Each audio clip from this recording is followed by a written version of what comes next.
What is up, weather enthusiasts? I'm your host, Pat's Path Predictor. Let's get right into the weather.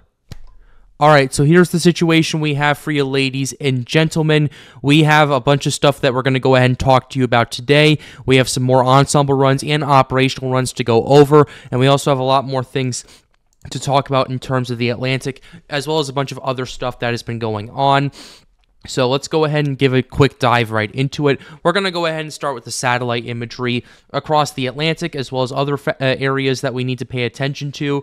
So let's go ahead and show you that right now. So here's the situation that we have. Let's go ahead and start by going back to the last 24 hours to kind of give you an overview. As you can see, that tropical wave just came off the coast of Africa. It's moving through the coast. It's lost a lot of its convection. That's pretty typical for that to happen. And then you're starting to see more of that convection starting to ramp up and things starting to get a little more interesting. But yeah, typically what you notice is that with all these tropical waves, they look very big and scary over Africa. But as soon as they move over water, they lose a lot of their steam, and they need to find other sources of convection, and that's kind of why you see that huge drop-off in convection. It's known as the splashdown effect, at least that's the more technical term of it, and we'll talk more about that later and how that affects some forecasts, but we'll pay attention to that when the time comes. But that's what we have. We have our new tropical wave off the coast of Africa right now, near the Cabo Verde Islands. It's going to take some time to organize and develop, and we're going to have to pay attention to it. But overall, that's the situation that we're taking a look at. The ITCZ is very active, and it looks like this wave is going to start feeding off of some of that convection, take it with it, and then potentially start using that to organize and develop. At least still have a base off of that for that to happen. So that's what we're looking at in the Atlantic Ocean, at least the eastern part of the Atlantic Ocean and parts of the western Atlantic over here. Another place I am paying attention to is the Caribbean Sea, the southern Caribbean Sea. And the reason I'm paying attention to it is because I'm looking at some models and everything like that. And I'm looking at the models, and some of them are calling for a Central American gyre system to organize and develop and potentially form and impact either Texas, Louisiana, or Mexico. It's a little bit too far out to kind of give you a determinant as to where exactly it's going, but we are looking at that possibility right now. We're looking at a possible gyre system, according to a lot of the ensembles, and even a few operational runs had that going on beforehand. And that's just mainly another thing we're watching out for, because tropical season is about to ramp up. Things are about to get pretty active as we get into later this month and into September, and that's kind of what we're looking at in those regards right there. So that's basically the big things we're paying attention to in the Atlantic Ocean. In the Eastern Pacific, what we're noticing right here, we're noticing Gilma is still around. It's now a Category 3 hurricane with winds of 125 miles per hour. We have Hurricane Hone that is off the coast of Hawaii right there. A tropical storm warning remains in effect for Hawaii County, which is where the Big Island is. Expected to remain a hurricane for the next 12 hours, and then expected to weaken to tropical storm strength, and then down to an open wave, and ultimately dissipate as it moves away from the islands. And we've been paying attention to that. I know our guys at Storms United have been keeping a very close eye on it. Let's go ahead and give you the satellite imagery. This is what we have for Hurricane Hone. And let's go ahead and go back to the last 30 frames just to kind of simplify that right then and there. But yeah, this is Hurricane Hone. It's currently moving out of Hawaii right there. There's still a lot of tropical storm force winds impacting the Big Island right there, impacting a lot of people over there. Just stuff to pay attention to, and just stuff that we've been monitoring as well. We were talking yesterday about how Hurricane Hunter aircraft was moving in and investigating the system, and how I thought it was really cool that it was doing it. Well, it found that earlier that this was a 90-mile-per-hour hurricane as it was moving through Hawaii. The last hurricane that did this was about 30 years ago, in 1992 or 1993. I know some of you guys in the comments were alluding to that. What I was referring to in yesterday's video was the last major hurricane, like the last big hurricane to make landfall, and that was in the 1950s or early 1960s. So that's what I was referring to, the last major hurricane. So I wanted to clear that up for you guys right there. But yeah, this is the first hurricane to directly impact Hawaii since the early 90s, which is pretty impressive to say the very least, because yeah, the remnants of Darby were able to get to Hawaii in 2022. Dora in 2023 ultimately moved south there, but the effects of that, as well as another high-pressure system that was north of the islands, allowed for the Maui fires to really ramp up and destroy a bunch of the islands and a bunch of the community and tragically kill over 100 people. That was mainly thanks to outflow and shear by Hurricane Dora, as well as other factors right there, which is why they spread so quickly. So I figured I'd bring that up very quickly and kind of give you a meteorological fact with that. But this is now 2024's a system that's moving towards Hawaii, and it's actually a hurricane. It didn't make landfall on Hawaii. It remained just south of that, and the hurricane force winds aren't particularly that expansive right now. Let me go ahead and show you what I'm talking about.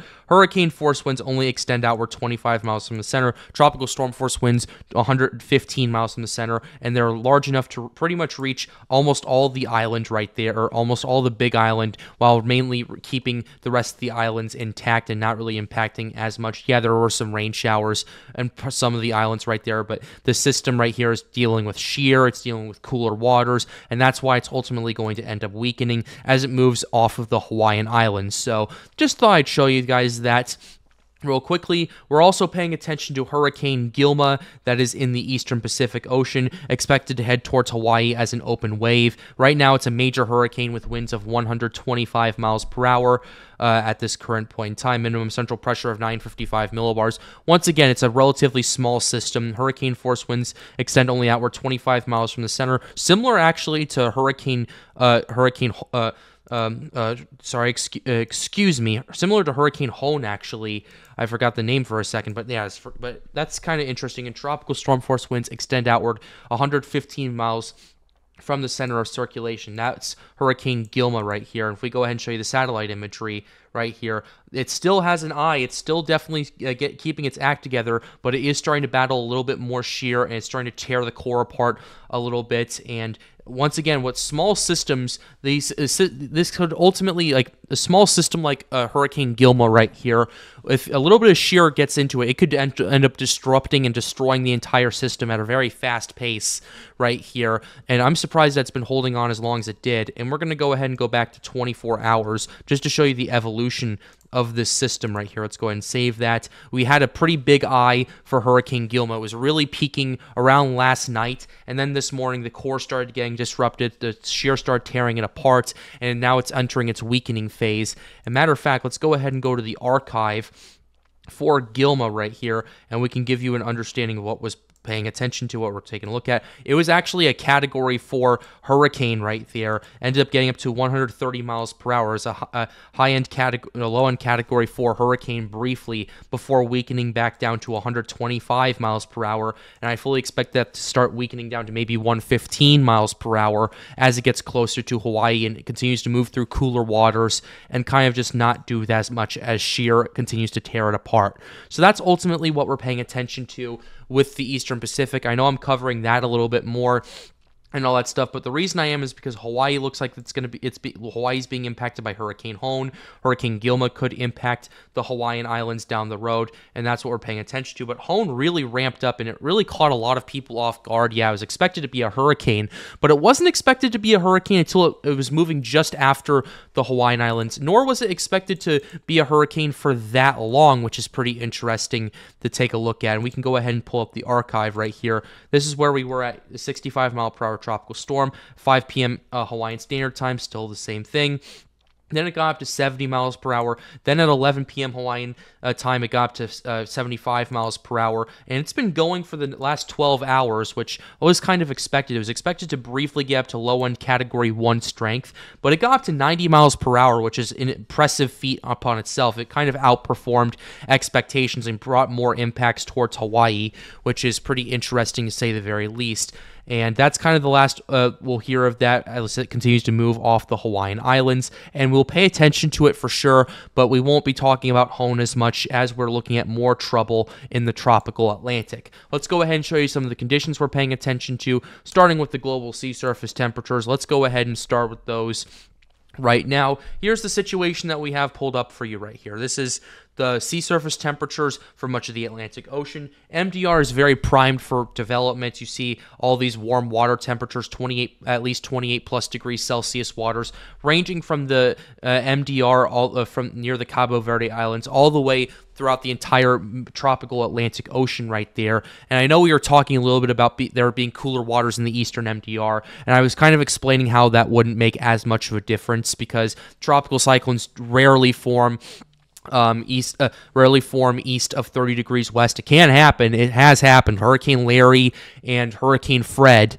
of 2015 ended up doing that, but it's very rare. It's not exactly common place for that to happen, and vast majority of them actually form west of the 30-degree west line longitudinally. So I figured I'd bring that up once again. I'm not going to try to be repetitive with that. I just wanted to emphasize that. But also what we're paying attention to is you get closer to the tropical Atlantic where Barbados is, where the rest of the Lesser Antilles is, where the Greater Antilles is, and the continental United States. Waters are absolutely insanely warm. It's quite incredible how warm they are. We are seeing 30 plus degrees Celsius waters all the way out into the central/western MDR, whereas last year we weren't even seeing it this far to the east. And that's just indicating how much fuel there is for these tropical cyclones to develop, granted that it has enough vorticity, enough wind shear, Coriolis, all that stuff for it to really operate and start rolling. So that's what we're paying attention to with the water temperatures, at least in the main development region. In the western Atlantic Ocean over here, what we're paying attention to is these very hot waters. Where the Central American gyre typically is, it's in an area of around at least offshore of it, around 29 degrees Celsius of waters off the coast of Nicaragua, Costa Rica, and Panama right there. And then if this gyre system does end up forming, like some ensembles and a few operational runs have indicated, then it's going to enter this huge area of Caribbean warm water temperatures of 30 plus degrees Celsius and ocean heat content of well over 175, which we will get to that in just a second. And then it's from then on out, it's either going to A, move through the Yucatan Strait and impact Louisiana, B, make landfall in the northeastern Yucatan and then hit Texas, or C, cruise through the southern Yucatan Peninsula and potentially impact Mexico, according to a lot of the kind of scenarios that we've been seeing play out in regards of the models. So that's what we're just paying attention to right there. Let's go ahead and show you the climate reanalyzer right here, just to kind of give you a general glimpse of what we're paying attention to.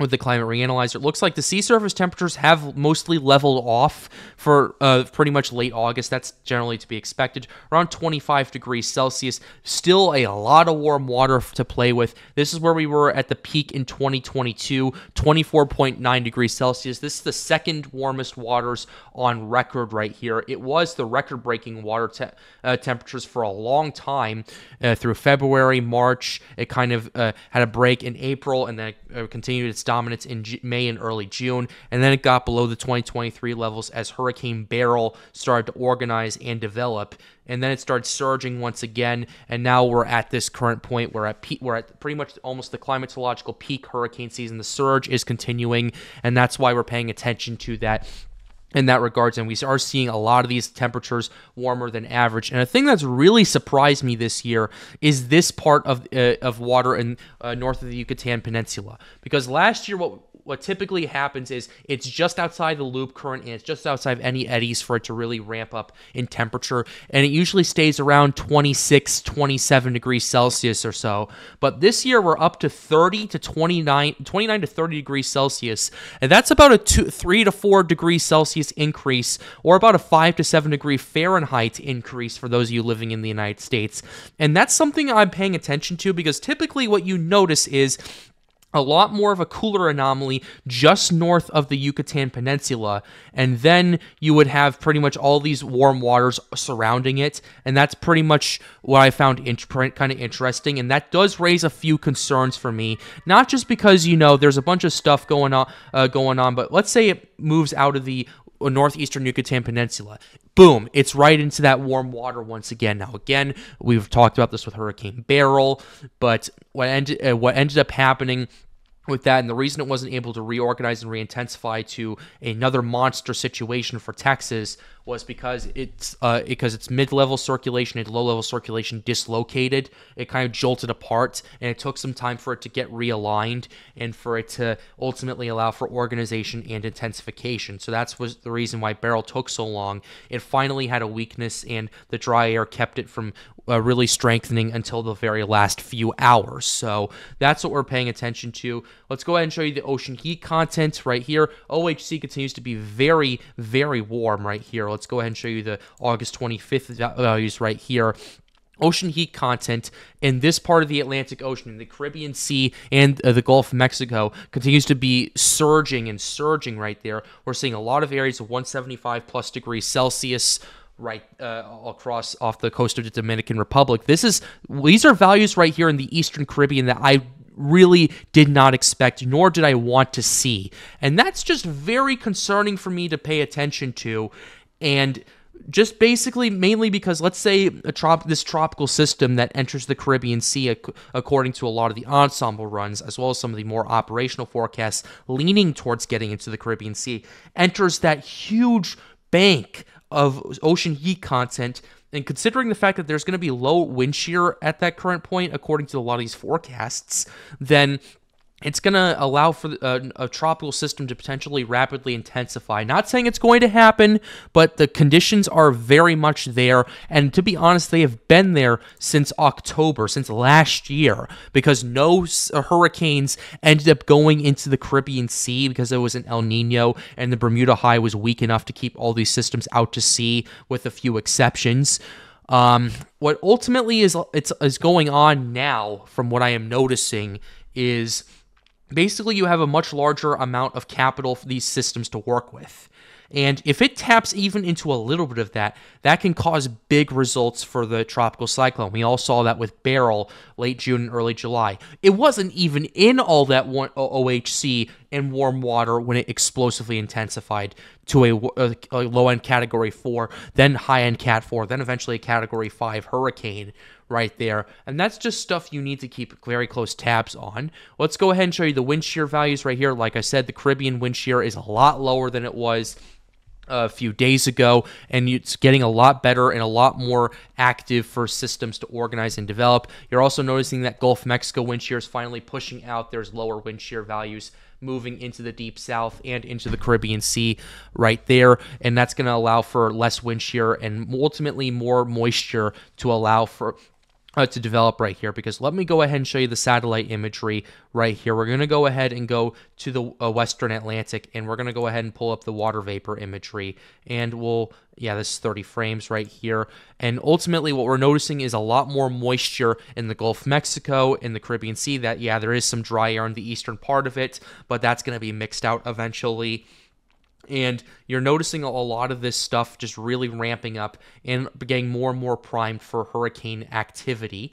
So that's what we're paying attention to in that regards. Wind shear maps continue to get a lot more favorable, also in the main development region as well, where things continue to ramp up, things continue to escalate, and things continue to get a little juicy. So let's go ahead and show you some ensemble runs right here. We're going to go ahead and start with the GFS ensemble runs right here. The GFS did have a little bit of some initialization issues with the 0Z run. A lot of the models actually did. It's known as the splashdown effect, where we talked about this earlier in the video. We're recalling to that, but ultimately what ends up happening is, if we go back to this map, what you see is you have all this convection really ramping up over Africa, but once it enters the Atlantic Ocean, it finally starts to die off, and it starts to find other sources of convection that it can organize off of. That's ultimately the same thing as to what happened. That's why you're not seeing as many ensembles as we were seeing yesterday, at least at the 0Z runs. And I've talked to my buddies at Storms United about this, my tropical team about that.